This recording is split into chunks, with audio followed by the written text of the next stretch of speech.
Hello नमस्कार। मैं हूँ संदीप नाहर। आप लोगों ने मुझे कई फिल्मों में देखा होगा। MS धोनी का अनटोल्ड स्टोरी फिल्म के अंदर जिसमें मैंने छोटू भैया का किरदार निभाया था। और आज ये वीडियो बनाने का एक मेरा मकसद ये है। वैसे तो आपको सुन के बड़ा अजीब लगेगा कि मैं कैसी बातें कर रहा हूँ, बट लाइफ स्मूथ नहीं चल रही। लाइफ में काफ़ी सारी प्रॉब्लम्स हैं जो मैं मानता हूँ, लेकिन मैं आज मेंटली थोड़ा स्टेबल नहीं हूँ। स्टेबल इसलिए नहीं हूँ क्योंकि मेरी वाइफ कंचन शर्मा वो हो क्या रहा है, 1.5-2 साल से एक ट्रोमा से मैं निकल रहा हूँ और मैं उसको फेस भी कर रहा हूँ और उसको समझा के थक चुका हूँ काफ़ी चीज़ों को। वो एक ही बातें रिपीट करना, रोज़ लड़ना, 365 दिन में से मैं कह रहा हूँ 200 बार सुसाइड की बातें करना, मर जाऊंगी, तुझे फंसा दूंगी, तेरा करियर स्पॉइल कर दूंगी, तेरे खानदान को फंसा दूंगी। तो ये सुन के मैं बहुत ही इरिटेट हो चुका हूँ। मैं उसको हर बार पॉइंट पर समझाता हूँ, कंचन देखो ये बात ऐसे नहीं ऐसे है, ऐसे नहीं ऐसे है, इस चीज़ को समझो। वो मेरी फैमिली को गालियाँ देती है, मेरी माँ से इतनी नफरत करती है, मेरे हर परिवार वाले को। आजकल ऐसा टाइम आ गया कि मैं उनका फ़ोन नहीं उठा पाता इसके सामने। और बहुत सारी चीज़ें हैं, बहुत सारी चीज़ें ख़राब हो चुकी हैं।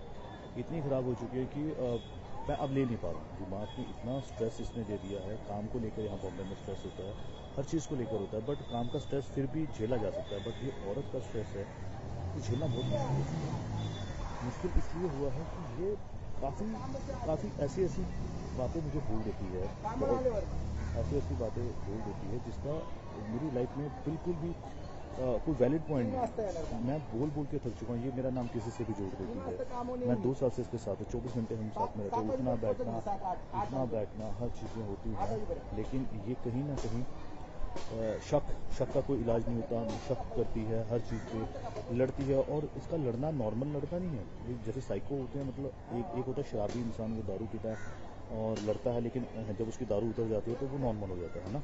नॉर्मली ऐसा होता है, उसको गिल्टी फील भी होती है, उसको अपनी गलतियों का एहसास भी होता है। बट इसके केस में ऐसा है, अगर ये लड़ती है, इसको कोई बात बुरी लगती है तो वो उसके दिमाग में बैठ जाती है। बैठ इतने गंदे तरीके से जाती है, उसको निकालना बहुत मुश्किल होता है। ये कितनी रातें ख़राब कर देती है। इवन अभी जैन की बात है, जैन में ये घर से भाग गई थी, मैं रात को इसको ढूंढने गया था। ये ऐसे काम करती है और बहुत सारी बातें होती हैं। कब तक इसका वो करूँ। इसकी मम्मी बहुत साथ देती है। इसकी मम्मी का कहना है कि मैं तेरी ज़िंदगी बर्बाद हो, हर तरह के केसेस बताती है, मैं ये केस हो जाएगा वो। एक्चुअली क्या है, इसकी मम्मी, इनके घर में 2 बहनों की भी लव मैरिज हुई है, तो इसकी मम्मी ने इनके दोनों जीजाओं को भी अंदर करवाया था। अभी वो मेरे को बोलती है, हर बात पे अपनी बेटी को बोलती है जाके पुलिस कंप्लेंट करो। किस बात बुनियाद पे? फेक चीज़ों पे, फेक झूठ बोल के आप केस बना सकते हो। ये क्या बातें हैं? औरत को एटलीस्ट दर्जा दिया गया है किसी चीज़ों का, तो उसका मिसयूज़ क्यों करते हो? और ये सब बातें कहाँ से आती हैं? आप रिश्ते बनाने चाहते हो या बिगाड़ना चाहते हो? रिश्ता बनाने के लिए आपको ये सब बातें नहीं लानी चाहिए ज़िंदगी में। अगर रिश्ता आपको अच्छा रखना है, आप इसकी मम्मी ऐसी ऐसी बातें करती है। और ये कंचन भी यही बातें करती है। इवन इसका एक किस्सा हुआ था 2015-16 में। इसका जो एक्स था, जिसके साथ ये 6 साल रही है, मैं इसको किस तरह से इसके कल उस पर इसके ऊपर लांछन नहीं लगा रहा हूँ कि ऐसी थी वैसी। मैं पॉइंट बोल रहा हूँ कि इसने अपने एक्स को भी झूठे केसों में अंदर करवाया। 3-4 महीने वो बेचारा अंदर रह के आया, दिव्या ज्योति उसका नाम था। तो ये सेम पॉइंट मेरे साथ कर रही है। और इसी जिद की वजह से इसने मुझसे शादी की थी उस टाइम पे कि मैं ये कर दूंगी वो मैंने तरस करके इस पर शादी की। तरस में चलो यार, मुझे लगा ऐसा कोई नहीं है, कर लेता हूँ। आज नहीं, इसकी लाइफ ख़राब हो जाएगी। एक बोल रही थी मुझे मर जाऊंगी, पंखे में लटकने की आदत, सुसाइड की बातें करती है। तो उस पॉइंट पे मैंने कर ली। फिर ये मेरे घर आई, ये 2019 की बात मैं बोल रहा हूँ। और उस टाइम पे हमारी बात हुई थी कि यार कि शादी हम कर रहे हैं बट घर में नहीं बताएंगे, अगर जमी तो चलाएंगे, नहीं जमी तो फिर अलग हो जाएंगे, है ना। किसी को इतना डिस्क्लोज नहीं करते। फिर वो हमारी नहीं बनी आपस में। तो फिर मैं कोरोना की वजह से घर गया था। जब कोरोना की वजह से मैं घर गया था तो उस टाइम पर इस लड़की ने मेरे घर पे आने की बात की। तो इसको उसका मैरिज सर्टिफिकेट चाहिए था, तो मेरे घर वालों ने अच्छे से उसका वेलकम किया। घर पे आते ही ये वहाँ 5-6 बार क्लेश कर चुकी थी। घर आई, 18 जून को आई थी, आई थी जून को आई थी, और इसमें 5 दिन बाद ही, चूँकि उस टाइम कोरोना काल था, तो गवर्नमेंट ने भी बोला था कि आपके घर में अगर कोई बाहर से आता है बॉम्बे से तो आपको इन्फॉर्म करना पड़ेगा। SHO ने बोला था। तो हमने उस चीज़ को छुपाया था थोड़ा, भाई नहीं बताएंगे, नहीं तो फिर पूरी फैमिली अंदर हो जाएगी। इतनी एक छोटी सी बात थी, बट इसको वो बात समझ में नहीं आई। मेरी भाभी ने बोला मेरी कज़न सिस्टर है ना। तो इस बात पे भड़क गई, तेरी भाभी ने क्यों बोला कि मेरी कज़न? अरे भाई सिंपल सी बात है, कोरोना का टाइम है, और ये तुम्हारी हमारी आपस की बात है। लोगों को पता लगा तो बॉम्बे से है, वहाँ छोटे छोटे बच्चे हैं, सबको अंदर कर देंगे। उस टाइम तो वैसे भी हमारे जो सरकारी हॉस्पिटल थे वो कोरोना के चक्कर में उन्होंने कोविड का हॉस्पिटल बनाया हुआ था और सबको वहाँ पे क्वारंटीन कर रहे थे उस टाइम पर। तो उसके बाद कुछ और छोटी छोटी चीज़ें हुई, जैसे कि हमारे घर में किन्नर आए, किन्नर बधाई लेने आए, तब ये लड़ी, क्योंकि हमने उनको भेज दिया था। भेजने का एक कारण था, कारण ये था कि अगर हम किन्नरों को बधाई दे देते तो हमारे रिश्तेदार नाराज हो जाते। उनको लगता कि इनके घर में बहू आई, इन्होंने हमें नहीं बताया। मैंने कंचन को, उस टाइम हमारी शादी की रिसेप्शन पार्टी फिक्स हो गई थी 30 जुलाई को, तो हमने बोला कि आप 30 जुलाई के बाद आना, हम आपका वही जो बनता है वो देंगे। वो दिया भी, बट उस बात पर भी इसने क्लेश किया। बहुत सारी चीज़ें हुई, छोटी छोटी बातों पर क्लेश। ये बोलती मुझे घुमाने नहीं लेके जाते। अबे भाई, कोरोना में बॉर्डर सील हुए गए, हिमाचल बॉर्डर सील है, पंजाब बॉर्डर सील है, कैसे लेके जा सकते? ये बात इसको समझ में नहीं आ रही। ये बोलती जिनकी शादी होती है उनके पति उनको घुमाने लेकर जाते हैं। मैंने बोला भाई, जिनकी शादी होती है उनके पति बेशक उनको घुमाने लेकर जाते हैं, बट उस टाइम पे कोरोना नहीं था। अभी कोरोना, अभी थोड़ा सब्र कर लो, बाद में चल देंगे। ये बात उसको समझ में नहीं आ रही। तो हम आगे शॉर्टकट में बॉम्बे, क्योंकि वहाँ पे बड़े सुसाइड वाली बातें कर रही थी। मेरे घर वाले भी डर गए थे, उनको लगा कहीं ये लड़की की वजह से फैमिली पे कोई आफत उफत ना है, चूँकि वो कोई हंसा। तो मैं इसको बॉम्बे ले आया था। बॉम्बे में आके भी इसका सेम वही ड्रामा।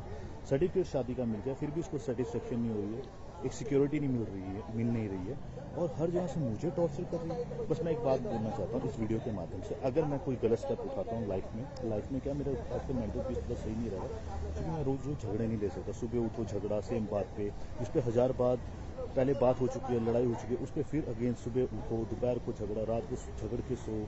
तो मेरे में इतनी कैपेसिटी नहीं, मेरी एनर्जी लेवल इतना नहीं है कि मैं बार बार हर चीज़ों को क्लियर करता हूँ। इसको एक बार बोल के कंचन ऐसा नहीं है, ऐसा बात खत्म हो जाती है। अभी कल रात की बात है, इसने इंस्टाग्राम पे सर्च किया। अब सर्च में कोई किसी का कोई चीज़ दिख जाती है तो उसमें मेरी क्या गलती है? किसी ने मुझे नहीं ब्लॉक किया तो भाई, जब ब्लॉक नहीं किया है तो उसमें मेरी गलती नहीं हो सकती। तुम मुझे बोलो तुम्हें वो पसंद नहीं है, तुम ब्लॉक कर दो, मैं ब्लॉक कर दूंगा। मैंने ऑन द स्पॉट बिना सोचे ब्लॉक किया है। और ये कोई छोटी छोटी बात है। हम स्कूल के बच्चों वाली, मैं इसको बोलता हूँ कंचन, स्कूल के बच्चे भी ऐसे नहीं लड़ते होंगे जैसे तुम मेरे साथ कर रही हो। तो ये कोई वैलिड प्रूफ नहीं, वैलिड बात नहीं है। आप वो बात बोलो।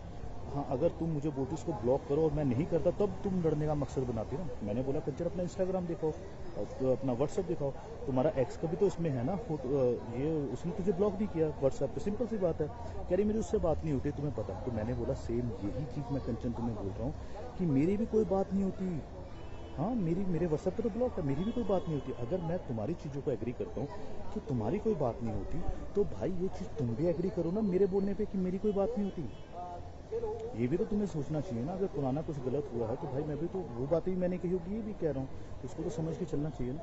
तो दोस्तों सिंपल सी बात है, अगर मैं कुछ करता हूँ तो ये कभी भी मेरे घर पे घर वालों को परेशान ना करे। मेरे जाने के बाद कुछ ऐसा अगर मैं स्टेप लेता हूँ, मेरी फैमिली, मेरे माँ बाप मेरी फैमिली से बहुत नफरत करती है। उनके ऊपर किसी तरह का कोई गलत केस वेस ऐसा कुछ ना डाले, क्योंकि उनका हमसे कोई लेना देना नहीं। मैं बॉम्बे रहता हूँ। दूसरी बात, मेरा बुलेट है वो मैं अपने डैडी को देना चाहता हूँ। मेरे जाने के बाद उनको मिलना चाहिए, ये चेन मम्मी को, और ये अंगूठी मैं उसको देना चाहता हूँ। जो कुछ थोड़ा बहुत कैश वैश होगा वो कंचन ले जाए, कोई टेंशन नहीं। और मेरे जाने के बाद कंचन को कोई भी कुछ मत कहना, क्योंकि वो ठीक है बट उसका गुस्सा खराब है। बट मैं चाहता हूँ उसको अपनी गलतियाँ कभी रियलाइज़ नहीं होती। मैं चाहता हूँ एक बार लाइफ में उसको अपनी गलतियाँ रियलाइज़ हो, और उसको कोई कुछ मत करना, लेकिन उसका दिमाग का इलाज जरूर करवा देना। दोस्तों कोई भी अगर हो तो प्लीज़, अगर नेक्स्ट टाइम इससे मेरे जाने के बाद कोई से शादी करता है, कुछ भी करता है, तो एक बार इसका दिमाग का इलाज जरूर करवा लेना, क्योंकि ये नॉर्मल लड़कियों जैसी लड़की है ही नहीं। मैंने भी ज़िंदगी में बहुत लोग देखे हैं, बट ऐसा ट्रोमा, ऐसा टॉर्चर मैंने आज तक फेस नहीं किया। आज मेरा काम इफेक्ट करता है, सब चीज़ें। इसको पता है कल मेरा शूट है, जैसे कि एग्जाम्पल दे रहा हूँ, 19 की बात है। इसने पूरी रात मेरे से इतनी लड़ाई की भाई, मैं बिना सोए शूट पे गया और वहाँ पे रेगुलर फ़ोन कर रही थी, और मेरी परफॉर्मेंस ख़राब हो रही है। अब मैं उनको क्या बोलूँ, मेरा घर में क्लेश चल रहा है, और फिर उसी घर में आना जहाँ से क्लेश शुरू हुआ था शूटिंग के बाद। तो मैं किस सिरदर्द से गुजरता हूँ आप जानते नहीं दोस्तों। हमेशा सेम ही चीज़ें होती हैं, रोज़ एक टॉपिक पर लड़ाई, फिर उसी घर में जाना। ऐसे घरों से, दीवारों से घर नहीं बनते, घर उनसे बनते हैं जिनके साथ हम रहते हैं। रहते किसके साथ है वो इम्पोर्टेंट है। अब ये मैं कितना टॉर्चर लूँ। अब मेरे को घर जाते भी डर लगता है, किस बात पे लड़ाई हुई मुझे पता नहीं। ये हमेशा चिल्लम चिल्ली करती है, सॉफ्टली बात नहीं करती, बहुत हाई पिच पे बात करती है। और मैं सॉफ्टली बात करने वाला इंसान हूँ। मैं चाहता हूँ कि तुम भी सॉफ्टली बात करो, क्योंकि किसी बात का रिजल्ट तब निकल सकता है जब हम प्यार मोहब्बत से बात करें। लड़ाई का कोई सोल्यूशन नहीं होता। बस यार यही बात बोलनी थी, बहुत ज़्यादा टाइम ले लिया, I am really sorry, but please यार मेरे को गलत मत समझना किसी भी तरह से। अगर मैं कोई गलत स्टेप उठाता हूँ, कोई इंसान गलत स्टेप उठाना नहीं चाहता। और मेरे जाने के बाद रिक्वेस्ट है, ये मेरी फैमिली पे एक भी आलिशान या कोई भी लांछन वगैरह मत लगाए, कुछ भी मेरे हरासमेंट ना करे। ये इनका कोई लेना देना नहीं है मेरे फैमिली का हमसे, और ये किसी तरह का कोई रिएक्ट नहीं करे। Thank you so much.